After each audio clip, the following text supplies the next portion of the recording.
Bismillahirrahmanirrahim. Assalamualaikum warahmatullahi wabarakatuh.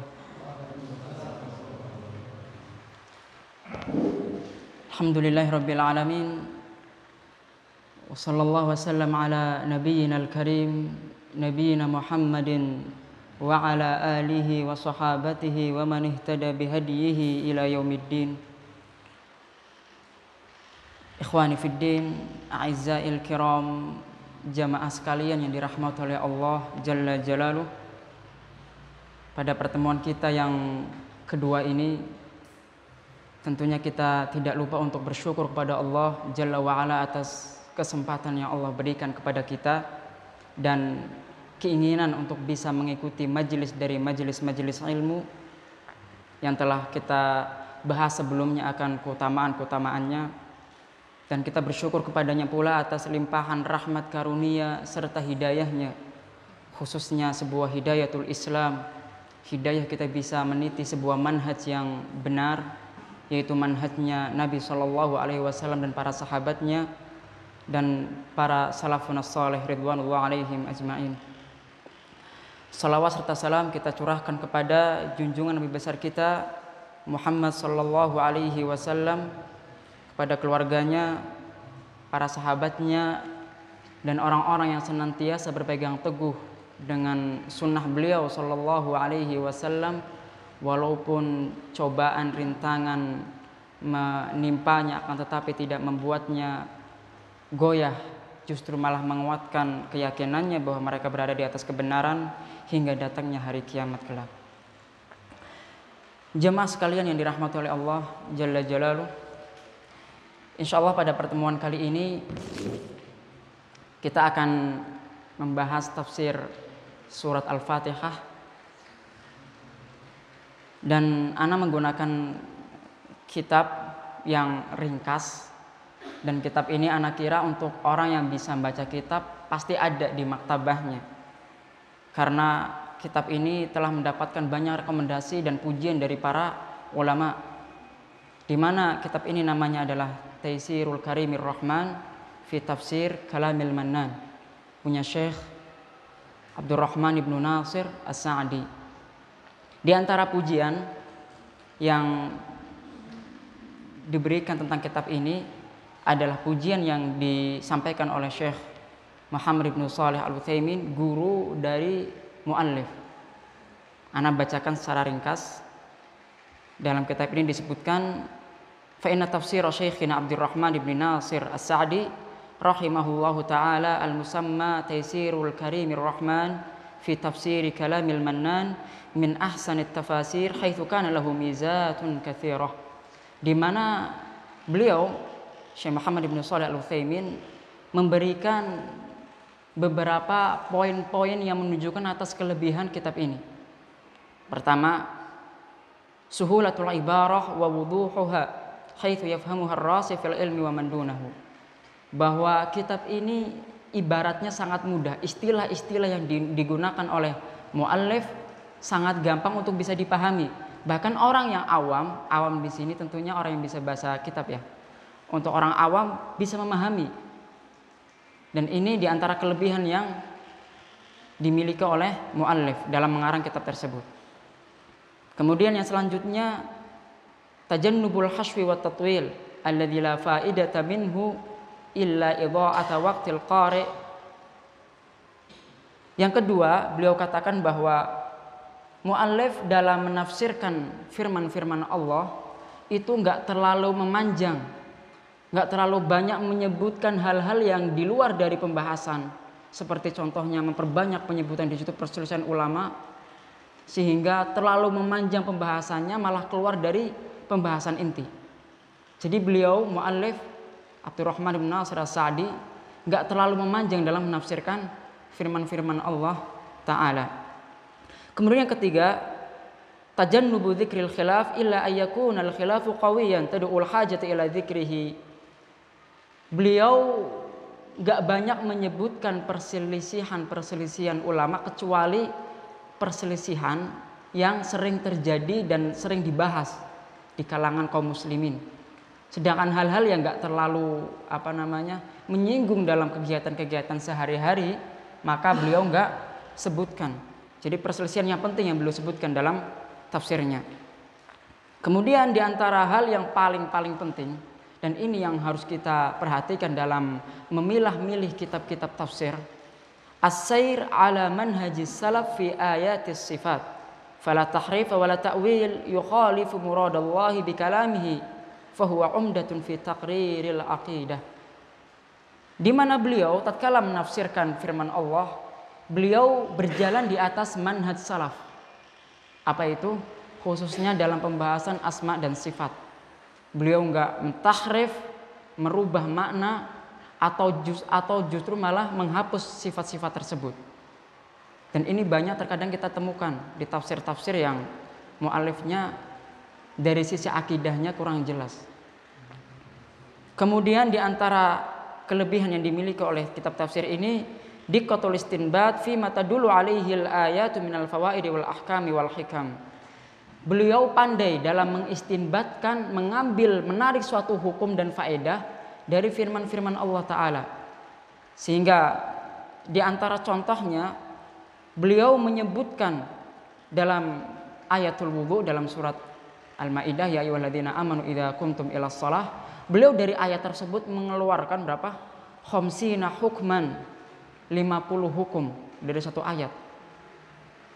Di antara yang lainnya, annahu kitabut tafsirin wa tarbiyah, bahwa kitab tafsir ini adalah kitab tafsir bersamaan pula kitab tarbiyatin 'alal akhlaqil fadilah. Jadi diisi kitab tafsir ini bersamaan dengan akhlak-akhlak yang terpuji, yang mana beliau menjelaskan dalam kitabnya. Sebagaimana contohnya dijelaskan dan dirincikan oleh beliau dalam menjelaskan ayat dalam surat Al-A'raf, khudzil afwa wa'mur bil 'urfi wa'rid 'anil jahilin. Tatkala kita nantinya melihat kitab atau tafsir dari ayat ini, kita akan melihat bagaimana beliau menjelaskan dan menyampaikan begitu banyak penjelasan tentang akhlak-akhlak yang mulia yang beliau keluarkan dari ayat tersebut. Ini di antara pujian yang Syekh Muhammad bin Shalih Al-Utsaimin sampaikan tentang kitab yang dikarang oleh Syekh Abdurrahman bin Nasir As-Sa'di. Sedangkan tentang terjemah singkat atau biografi singkat tentang beliau, nama beliau adalah Abu Abdillah Abdurrahman ibn Nasir ibn Abdillah ibn Nasir Al-Sa'di. Beliau lahir dari kabilah Tamim, kabilah dari bangsa Arab. Beliau lahir di Unaizah, Qasim letaknya di Saudi Arabia. Tatkala atau pada tanggal 12 Muharram tahun 1307 Hijriah. Jadi beliau masuk di abad ke-14 dari Hijriah. Abad pertama ya, 1307 Hijriah. Kemudian tatkala beliau mencapai umur 4 tahun, beliau ditinggal meninggal oleh ibunya. Jadi umur 4 tahun beliau sudah menjadi piatu. Kemudian gak sampai situ aja cobaannya. Tatkala beliau sudah masuk umur 7 tahun, beliau ditinggal mati oleh ayahnya. Jadi dikala beliau sudah masuk umur tamyiz sekitar 7 tahunan, beliau sudah menjadi yatim piatu. Tapi hal itu gak menghalangi beliau untuk senantiasa semangat menimba ilmu. Setelah ditinggal meninggal ayah dan ibunya, beliau mulai mempelajari Al-Quran. Kemudian di umur 11 tahun beliau sudah menjadi seorang hafid mutkin. Gak cuma hafid aja, karena orang zaman sekarang banyak tulap-tulap, khususnya anak juga ngerasa cuma hafal 30 tapi gak tahu isinya apa.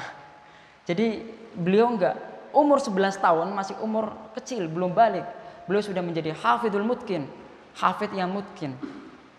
Kemudian setelah itu beliau melanjutkan menimba ilmu agama, dan ini diantara manhaj yang diambil oleh para ulama. Sebelum mereka terjun ke dunia ilmu, mereka mengambil hafalan dulu Al-Quran. Pertama, mereka akan mendapatkan berkahnya Al-Quran. Kedua, pendalilan pun tidak lepas dari Al-Quran dan Sunnah. Kemudian setelah beliau jadi seorang hafidh dan mutkin, beliau menimba ilmu dari ulama-ulama yang ada di Unaizah atau di Saudi Arabia, dan ulama-ulama yang datang di kota beliau.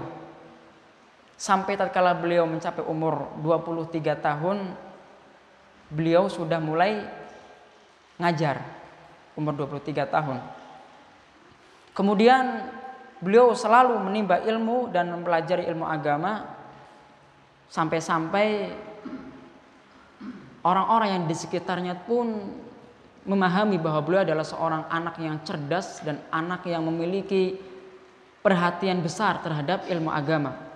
Tatkala beliau sudah berumur 43 tahun, beliau sudah menjadi sorotan dari kalangan para ulama dan tulabul ilm. Jadi orang-orang berbondong-bondong menuju majelis beliau untuk menimba ilmu. Dan ini diantara keberkahan ilmu beliau, sampai beliau mengarang kitab ini, kitab Taisir Al-Karimir Rahman. Dan diantara ulama-ulama yang beliau ambil seperti Syekh Muhammad bin Shalih Al-Utsaimin, kemudian diantaranya lainnya Syekh Muhammad Asy-Shinqiti, kemudian Syekh Ibrahim Ibnu Muhammad Ibnu Jasir, seorang muhaddits, dan ulama-ulama yang lainnya. Kemudian mazhab yang beliau pegang masalah fikih, sebelumnya beliau memiliki mazhab yang dipegang oleh ulama-ulama Saudi, yaitu mazhab Hambali. Kalau Indonesia Syafi'i, dan kebanyakan Asia Tenggara Syafi'i. Kalau Saudi Hambali. Sampai tatkala beliau banyak memperdalami kitabnya Syekh Ibnu Taimiyah dan muridnya Ibnul Qayyim, beliau menjadi seorang yang nggak terikat dengan mazhab tertentu, karena tamadzhub itu nggak wajib, hanya sebagai cara untuk mempermudah kita dalam memahami ibadah-ibadah dan keseharian kita yang berkaitan dengan masalah beribadah kepada Allah dan muamalah juga. Jadi beliau nggak terikat dengan mazhab tertentu, beliau menrojihkan sesuai dengan dalil-dalil yang ada. Kemudian beliau meninggal di tahun 1376 Hijriah. Jadi umur beliau 69 tahun. Ini sejarah singkat atau biografi singkat tentang muallif rahimahullahu rahmatan wasi'ah wa adkhalahu fi fasihi jannati. Ikhwani fillah, a'izzail kiram, rahimani wa rahimakumullah ajma'in.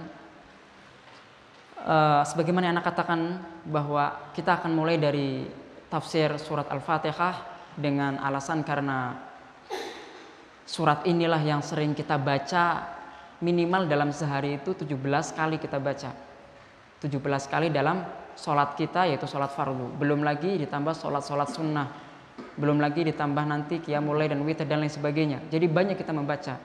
Maka jika seandainya kita membaca Al-Quran dengan tadabbur, maka tentunya berbeda dengan orang membaca Al-Quran begitu saja. Seorang mentadabburi Al-Quran, dia bisa menangisi tatkala datang ayat-ayat tentang peringatan. Dia bisa merasa gembira tatkala datang ayat tentang kabar gembira dari Allah, bisyarah. Dan inilah perintah yang Allah Subhanahu wa ta'ala bebankan kepada kita. Kitabun anzalnahu ilaika mubarakun liyadabbaru ayatih waliyatadzakkara ulul albab. Kitab ini, yaitu Al-Quran, kami turunkan kepadamu yang penuh dengan keberkahan. Liyadabbaru ayati, supaya mereka itu mentadaburi ayat-ayatnya. Waliyatadzakkara ulul albab, dan orang-orang yang berakal supaya bisa mengambil pelajaran darinya. Maka bagaimana mungkin kita bisa mengambil ibrah, mengambil pelajaran yang terkandung dalam firman Allah jika kita nggak mentadaburinya? Oleh karenanya, ana mulai dari surat Al-Fatihah, kemudian seperti ana jelaskan sebelumnya pula, ana lanjutkan dengan surat-surat pendek dengan alasan yang sama. A'udzu billahi minasyaitonir rajim. Bismillahirrahmanirrahim. Alhamdulillahi rabbil alamin. Ar-Rahmanir Rahim. Maliki yaumiddin. Iyyaka na'budu wa iyyaka nasta'in. Ihdinas siratal mustaqim. Siratal ladzina an'amta 'alaihim ghairil maghdubi 'alaihim waladdallin.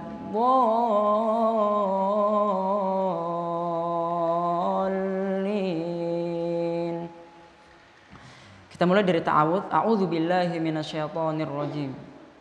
A'udzu diambil dari kata adza ya'udzu. Kita mulai dari ta'awudz.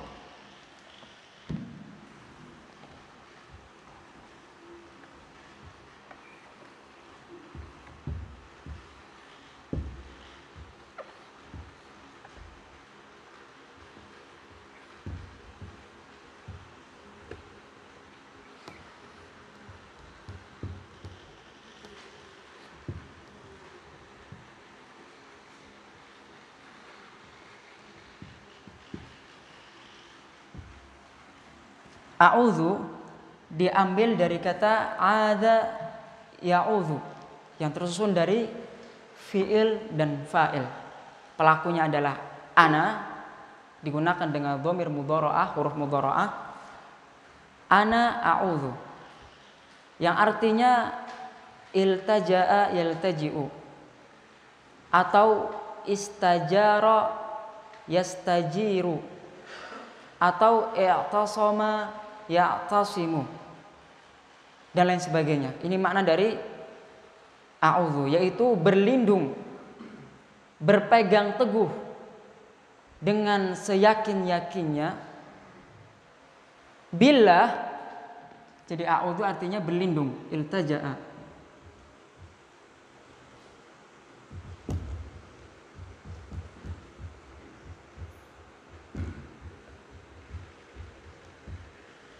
Artinya berlindung. Billah, alba di sini lil isti'anah, meminta pertolongan. Ba untuk isti'anah.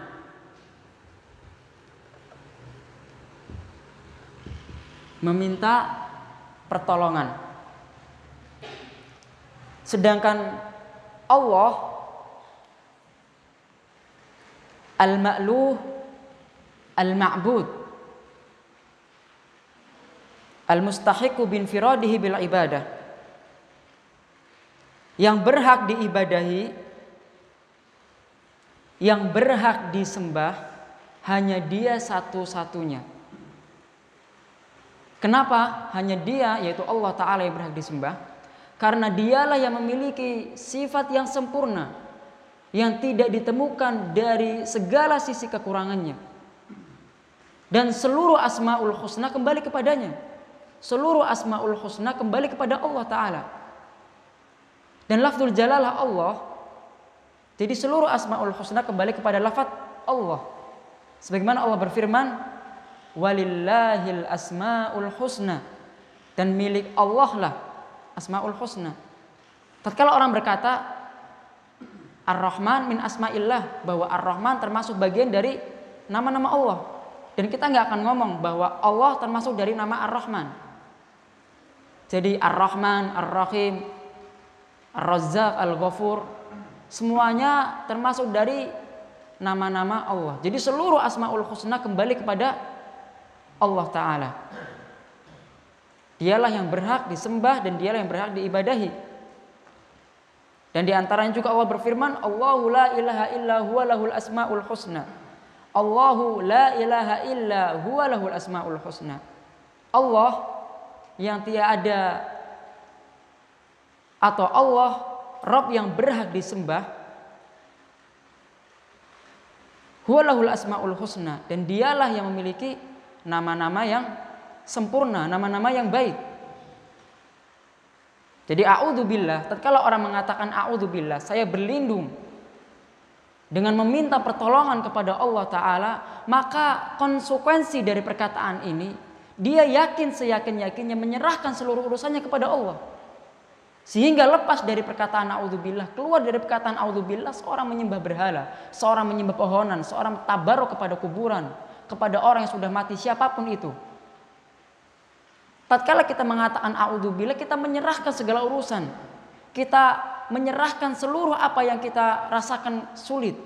Kita meminta seluruh permintaan kita kepada Allah Jalla wa'ala. Kemudian asyaiton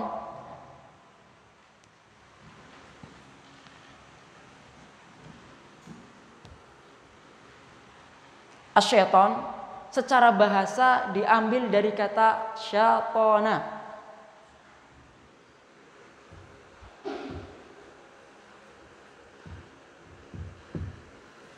Syatona idza ba'uda artinya jauh.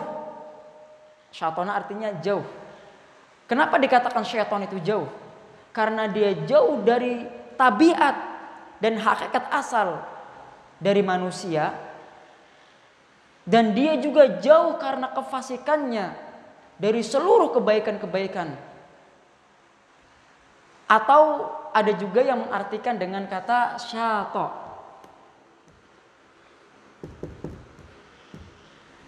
Ihtaraqo, terbakar. Kenapa dikatakan?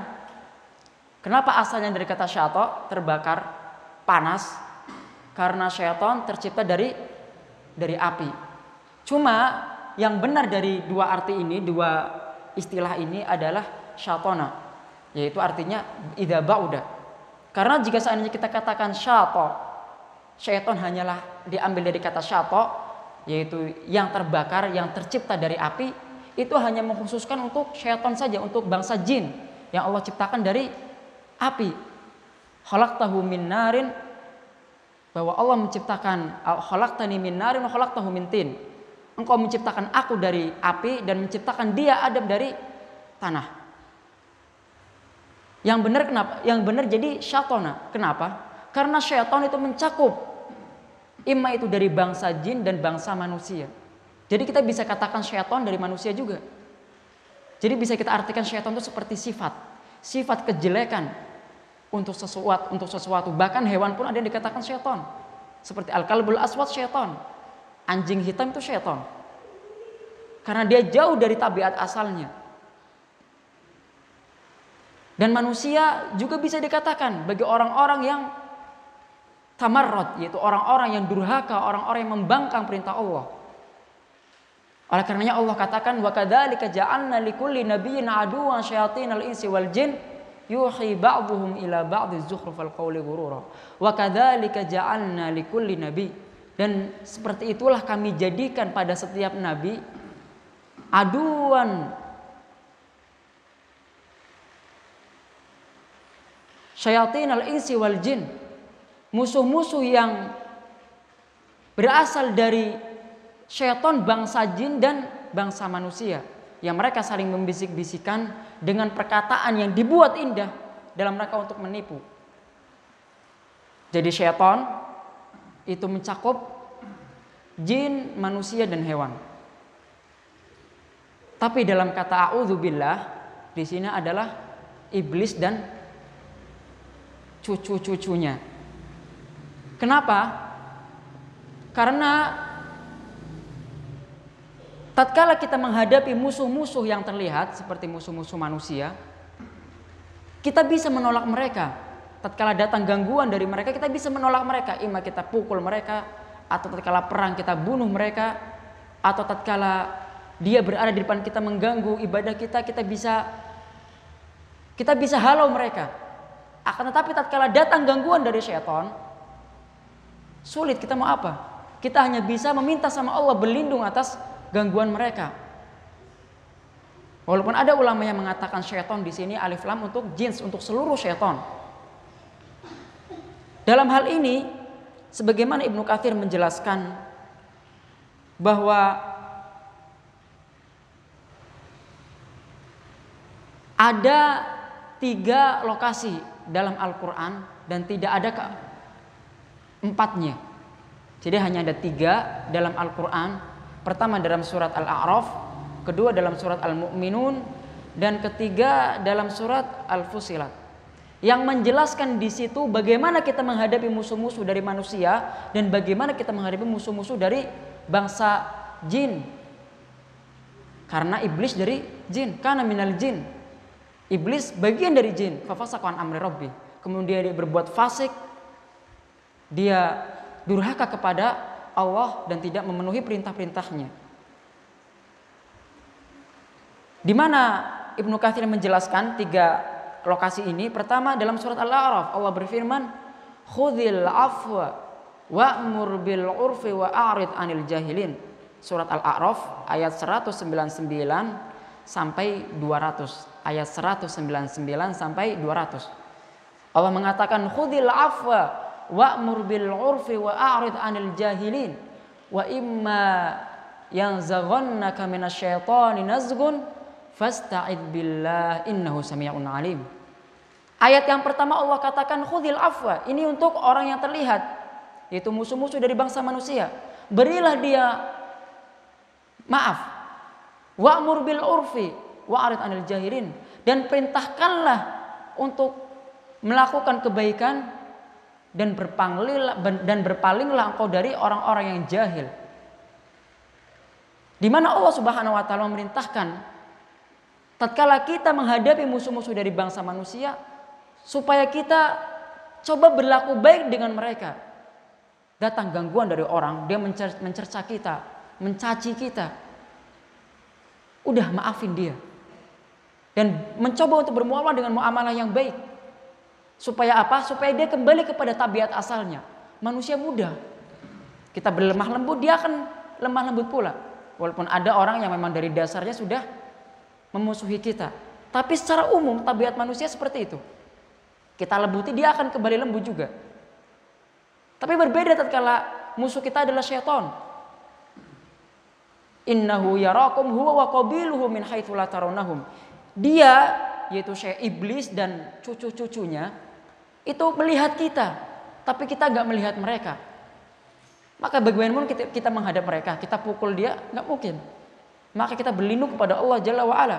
Makanya Allah mengatakan wa imma, setelahnya wa imma yanzaghannaka minasyaitani nazghun fasta'id billah. Tatkala syaitan itu mendatangi kita, mulai untuk membisik-bisiki kita akan kejelekan, maka berlindunglah kepada Allah Jalla wa Ala. Innahu sami'un alim. Karena sungguhnya dia Allah maha mendengar lagi maha mengetahui. Ini pertama. Lokasi yang kedua dalam surat Al-Mu'minun, Allah juga berfirman, idfa' billati hiya ahsanus sayyi'ah nahnu a'lamu bima yasifun. Tolaklah perbuatan kejelekan yang mereka lakukan dengan perbuatan yang lebih baik, karena kami lebih mengetahui atas apa yang mereka sifatkan kepada Allah Ta'ala. Allah lebih mengetahui akan hal itu. Jadi Allah perintahkan kita untuk membalas perbuatan jelek mereka dengan perbuatan yang lebih baik. Bukan mereka pukul, kita pukul. Mereka bakar masjid, kita bakar masjid juga. Enggak. Mereka caci kita caci, enggak. Tapi coba kita berbuat baik dengan mereka. Wa qur rabbi a'udzubika min hamazati syayatin wa a'udzubika rabbi ayyahdurun. Ini bagian yang pertama, musuh dari manusia. Tatkala masuk musuh dari syaitan, wa qur rabbi a'udzubika min hamazati syayatin, katakanlah wahai Muhammad, wahai Rabbku, aku berlindung kepadamu dari bisikan-bisikan syaitan-syaitan, wa a'udzubika rabbi ayyahdurun, dan aku berlindung pula dari tatkala mereka mendatangiku. Surat Al-Mu'minun ayat 96 sampai 98. Al-Mu'minun 96 sampai 98. Ini yang kedua.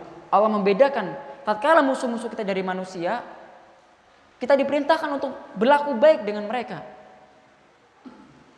Tapi tatkala datang syaitan, kita meminta perlindungan kepada Allah Ta'ala dari gangguan-gangguannya. Kemudian yang ketiga, Allah menyebutkan dalam surat Fussilat ayat 34 sampai 36. Allah berfirman, wala tastawil hasanatu wala sayyi'ah. Gak sama antara kebaikan dengan kejelekan. Idfa' billati hiya ahsan. Fa idzal ladzi bainaka wa bainahu adawah ka'annahu waliyyun hamim. Gak sama antara perbuatan baik dengan perbuatan jelek. Dan tolaklah perbuatan buruk mereka dengan perbuatan yang lebih baik. Kemudian Allah jelaskan kenapa. Fa idzal ladzi bainaka wa bainahu adawah ka'annahu waliyyun hamim. Karena apa? Karena jika seandainya ada di antara engkau dengan orang lain itu permusuhan, kemudian engkau balas perbuatan jelek mereka dengan kebaikan, Allah katakan ka'annahu waliyyun hamim, seakan-akan mereka itu teman kerabat, teman yang sangat dekat. Permusuhan seakan-akan hilang. Inilah tabiat manusia. Makanya Nabi SAW banyak memberi contoh kepada kita. Bagaimana dakwah beliau ditimpuk, beliau dilempar dengan kotoran, beliau diganggu dengan berbagai macam gangguan, cercaan. Tapi Nabi SAW sabar dalam menghadapinya. Bahkan suatu saat kalau beliau masuk ke Taif, itu sepanjang jalan orang-orang Taif mulai menghadang beliau, dilempari beliau dengan batu sampai alas kaki beliau terpenuhi dengan darah. Tatkala beliau sudah keluar dari Taif, datang Malakul Jibal, malaikat gunung, seraya berkata, jika engkau menghendaki, akan aku lempar gunung ini, aku timpakan gunung ini kepada bangsa Taif. Coba kalau kita gimana? Orang tatkala kita menghadapi permusuhan, kita doain, ya Allah semoga dia diazab, semoga Allah jerumuskan dia ke dalam bumi, atau semoga dia dihajar oleh orang lain. Tapi Nabi enggak. Nabi mengatakan apa? Jangan. Semoga saja dari keturunannya ada orang yang menyembah Allah. Itu jawaban Nabi SAW. Itu saking lemah lembutnya beliau. Bahkan karena santunnya beliau orang Yahudi masuk Islam. Beliau mengatakan di hadapan anaknya, tatkala anaknya orang Yahudi sakit, beliau datang menjenguknya. Kemudian Nabi mengatakan kepada anaknya, aslim, masuklah Islam. Maka anak-anaknya ini melihat kepada bapaknya yang Yahudi juga. Bapaknya udah mempersilahkan dia. Akhirnya anak ini masuk Islam. Ini saking lemah lembutnya, bapaknya udah membiarkan anaknya untuk masuk Islam. Dan banyak kisah-kisah yang menjelaskan bahwa lemah lembut beliau tatkala menghadapi musuh-musuh beliau, tatkala menghadapi cercaan dan cobaan yang orang-orang kufar Quraisy atau orang-orang Yahudi mereka lemparkan kepada beliau, sehingga mereka akhirnya luluh dan masuk Islam. Dikarenakan kelemah lembutan tersebut. Wa may yulaqaha illa alladziina sabaru wa may yulaqaha illa dzu hadzin 'adzim. Orang-orang yang melakukan hal tersebut, yaitu tatkala dia diperlakukan dengan perbuatan jelek, dia balas dengan kebaikan. Wa may yulaqaha illa alladziina sabaru. Orang enggak mungkin bisa seperti itu kecuali orang-orang yang sabar. Itu Allah katakan. Orang yang bisa kayak gitu itu orang yang sabar. Wa ma yulaqaha illa dzu hadzin 'adzim. Dan tidaklah orang mendapati itu kecuali dia menjadi orang yang paling beruntung. Kemudian Allah masuk ke tahap selanjutnya kalau menghadapi syaitan. Wa imma yanzaghannaka minasyaitani nazgun fasta'id billah innahu huwas samiul alim. Dan jika seandainya mulai datang syaitan untuk membisik-bisikan kejelekan kepada kalian, fasta'id billah, maka berlindunglah kepada Allah. Innahu huwas samiul alim. Karena dialah Allah yang maha mendengar lagi maha mengetahui. Jadi ini syaitan, dan ini musuh dari bangsa manusia. Syaitanul ins dan syaitanul jin. Berbeda kita menghadapi mereka. Oleh karenanya kita diperintahkan untuk berlindung. Tapi enggak menghalangi pula kita untuk berlindung dari syaitan dari bangsa manusia. Tapi ini di antara faedah yang bisa kita ambil dari a'udzubillah minasyaitonir rajim.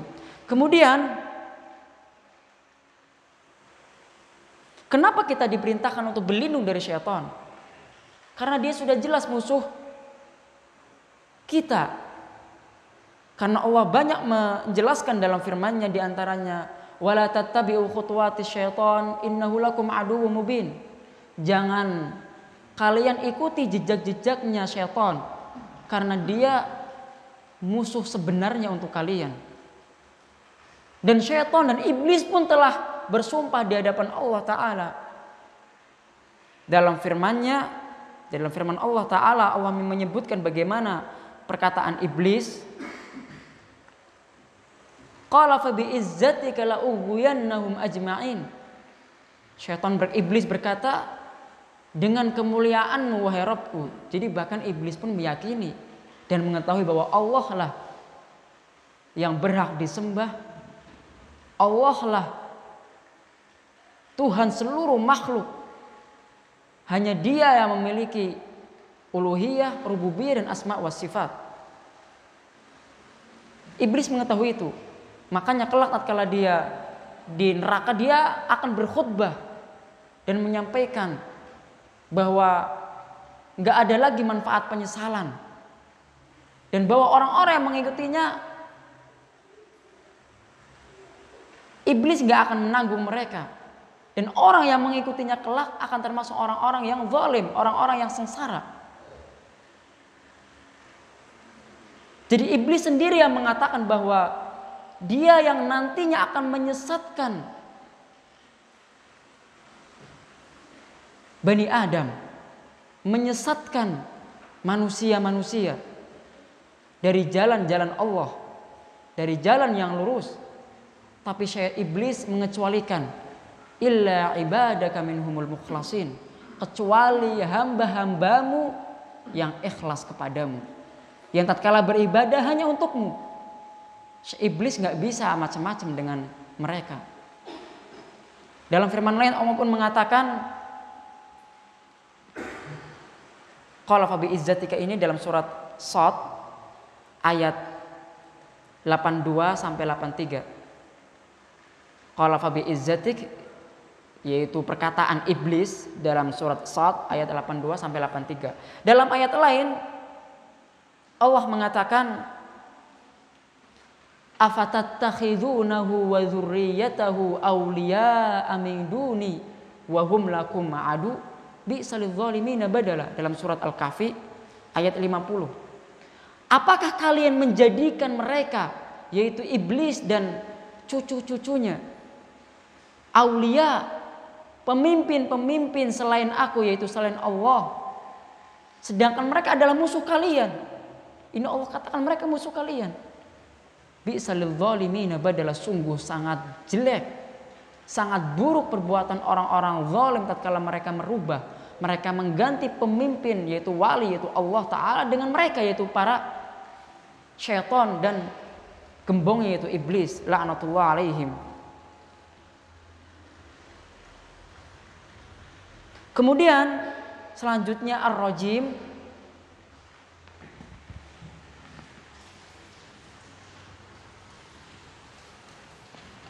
diambil yaitu ar-rajim dari wazan fa'il yang maknanya maf'ul. Jadi artinya bukan pelaku, tapi artinya yang di. Marjum, al-mab'ud, al-matarud.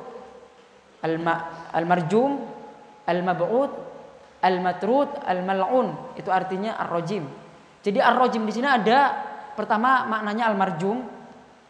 Ar-rajim wazan fa'il bimakna maf'ul, yaitu marjum, matrud. Dan marjum di sini dari perbuatan dan perkataan. Dari perbuatan dia sebagaimana dalam firman Allah, walaqad zayyana as-samaa'a ad-dunya bimasabiha wa ja'alnaha rujuman lisyayatin. Sungguh telah kami hiasi langit-langit dunia itu dengan bintang-bintang. Wa ja'alnaha rujuman lisyayatin, dan kami jadikan pula bintang-bintang itu untuk melempari para syaitan yang tatkala mereka hendak mencuri kabar dari langit. Jadi mereka marjum, dilempar dari sisi perbuatan karena mereka dilempari dengan bintang-bintang, dan mereka juga marjum dari sisi perkataan. Apa? Yaitu mereka artinya matrud, mereka dijauhkan, mereka dilaknat. Dan juga ada yang mengartikan ar-rajim bukan marjum tapi ala wazn fa'il, bukan ala wazn maf'ul tapi fa'il. Jadi di sini ar-rajim ada mengatakan maf'ul di, ada juga yang mengatakan ala wazn fa'il, yaitu rajim yang melempar. Kenapa dikatakan ar-rajim artinya yang melempar? Karena syaitan ini melempar perkataan-perkataannya dengan bisikan-bisikan yang bisa menyimpangkan orang dari jalan yang benar. Hanya saja yang benar adalah yang pertama, yaitu ala wazan maf'ul. Dia marjum dari sisi perbuatan karena dilempari dari bintang dengan bintang, dan dia marjum dari perkataan karena dia matrud mab'ud al-mal'un. Ini tafsir dari a'udzubillahi minasyaitonir rajim, al-isti'adzah. Kemudian untuk isti'adzah, kapan kita berta'awudz? Kapan kita mengucapkan isti'adzah? Ulama di sini berselisih. Ada yang mengatakan kita beristi'adzah tatkala usai dari membaca surat. Usai kita membaca Al-Quran, kita beristi'adzah. Jadi isti'adzah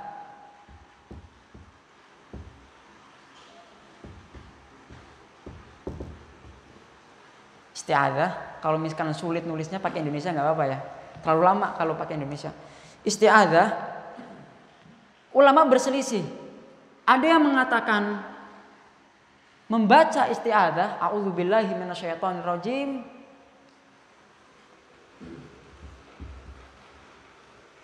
setelah membaca surat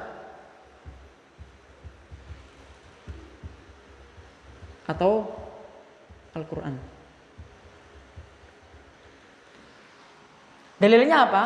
Karena mereka mengatakan Allah berfirman fa'idza qara'tal Qur'ana fasta'id billah. Syahidnya apa? Fa'idza qara'ta, di sini fi'il madhi. Jika seandainya engkau telah membaca Al-Qur'an, fasta'id billah, maka minta perlindungan kepada Allah. Dan di antara hikmahnya juga kita meminta perlindungan kepada Allah setelah membaca Al-Qur'an supaya kita dijauhkan dari rasa ujub, kesombongan setelah kita beribadah kepadanya. Supaya kita dijauhkan juga dari riya. Pendapat yang kedua, ada yang mengatakan kita membaca isti'adzah sebelum membaca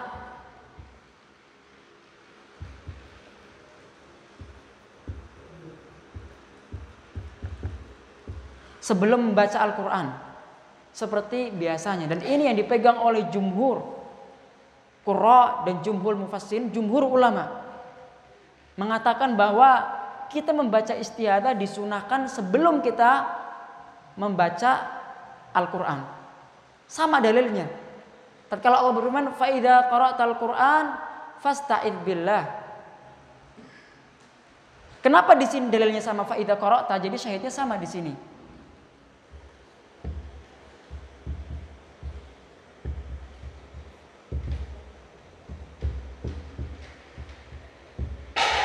Ini fi'il madhi. Fi'il madhi kalau dalam bahasa Arab artinya itu yang telah lampau. Makanya yang pertama mengatakan bahwa setelah membaca. Yang kedua sama juga. Berdalilnya dengan ayat yang sama, fa'idza qara'tal Qur'an. Bagaimana wajah atau pendalilan mereka dari ayat tersebut? Arti dari fa'idza qara'tal Qur'an adalah idza aratta, tatkala kalian hendak ingin membaca. Irada di sini, aratta. Syahidnya dari ayat Allah berfirman, ya ayyuhalladzina amanu idza qumtum ilas shalah. Wahai orang yang beriman, tatkala kalian hendak salat, sama lafadznya idza qumtum ilas shalah. Qumtum dari kata qoma, fi'il madhi. Bukan tatkala kalian setelah salat, bukan. Kalian berwudu, karena wudu letaknya sebelum atau setelah? Sebelum salat. Makanya di sini artinya idza qara'ta, tatkala kalian ingin membaca. Dalam ayat itu juga sama, tatkala kalian ingin sholat. Dalam ayat lain, fa idza qultum fa'dilu, jika kalian ingin berkata maka berkatalah dengan jujur. Bukan jujur dulu baru berkata.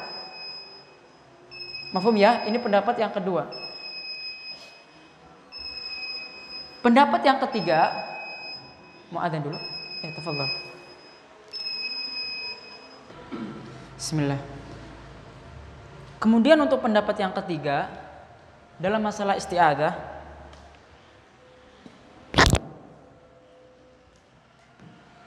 pengen menggabungkan antara pendapat pertama dengan pendapat kedua, supaya enggak, istilahnya mereka pengen menjamak, menggabungkan antara pendapat kedua supaya menggabungkan keutamaan dan pendapat yang pendapat pertama dan pendapat kedua pegang, yaitu membaca sebelum dan setelah, sebelum dan setelah membaca Al-Quran. Tapi yang rajih dari tiga pendapat ini, bahwa yang rajih adalah kita disunnahkan membaca Al-Quran sebelum membaca Al-Quran. Jadi kita disunnahkan membaca isti'adzah sebelum membaca, atau kita disunnahkan untuk membaca isti'adzah sebelum membaca Al-Quran. Ini yang rajih dari tiga pendapat tersebut. Kemudian berkaitan dengan hukum isti'adzah itu sendiri, sunnah hukumnya.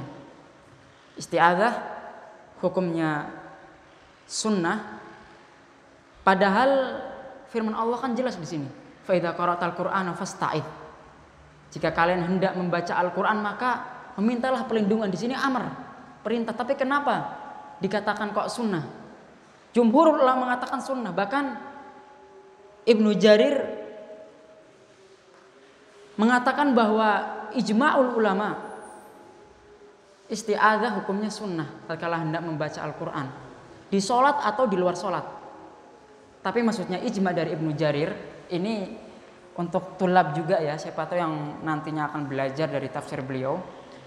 Biasanya tatkala Ibnu Jarir mengatakan ijma', maksudnya adalah perkataan kebanyakan ulama, qaul amatil ulama, kebanyakan ulama berpendapat kada. Itu maksudnya ijma', bukan semuanya sepakat, bukan. Karena ada juga yang mengatakan wajib. Tapi yang rajih dalam hal ini hukumnya sunnah membaca isti'adzah. Karena pertama, yang memalingkan perintah yang awalnya wajib, karena dalam kaidah disebutkan al-asl fil amr lil wujub. Asal dari perintah itu untuk yang wajib. Ini kaidah usuliyah. Semua perintah dasarnya itu wajib, tapi tatkala ada sesuatu yang memalingkan dan merubah jadi sunnah, maka berubah hukumnya. Nah, di sini apa yang memalingkan? Pertama, Nabi Shallallahu Alaihi Wasallam dalam beberapa riwayat disebutkan bahwa beliau tatkala membaca Al-Quran gak memulai dengan ta'awud, gak isti'adzah di situ. Paham ya di sini? Jadi perbuatan Nabi itu sendiri yang menunjukkan bahwa isti'adzah gak wajib hukumnya, tapi sunnah. Kemudian di antara faedah juga bahwa isti'adzah gak termasuk dari Al-Quran. Jadi salah kalau orang bilang a'udzubillahi minasyaitonirrajim itu bagian dari Al-Quran. Enggak. Ta'awudz itu enggak termasuk dari Al-Quran. Dan tatkala kita mengucapkan a'udzubillahi minasyaitonirrajim, pertama ada 4 hal yang enggak lepas dari isti'adzah. Pertama, al-musta'id, pelakunya, orang yang berta'awudz. Yang pertama, orang yang berta'awudz, al-musta'id. Yang kedua, al-musta'adzu bihi. Al-musta'adzu bihi, yang diminta pertolongan, yang diminta perlindungan, yaitu Allah Jalla wa'ala. Kemudian yang ketiga, al-musta'adzu minhu, yang diminta pertolongan darinya supaya dijauhkan dari mara bahayanya, yaitu syaitan. Dan yang keempat, al-isti'adzah itu sendiri, yaitu perkataan a'udzubillahi minasyaitonirrajim. Mungkin nakhtatim ila huna, kita cukupkan sampai sekian. Anak kira bisa selesai Al-Fatihah, tapi ternyata agak panjang juga. Kita cukupkan sampai sini saja. Jika seandainya ada yang salah, itu datangnya dari anak pribadi dan dari syaitan, dan semua kebenaran datangnya dari Allah Jalla wa Ala.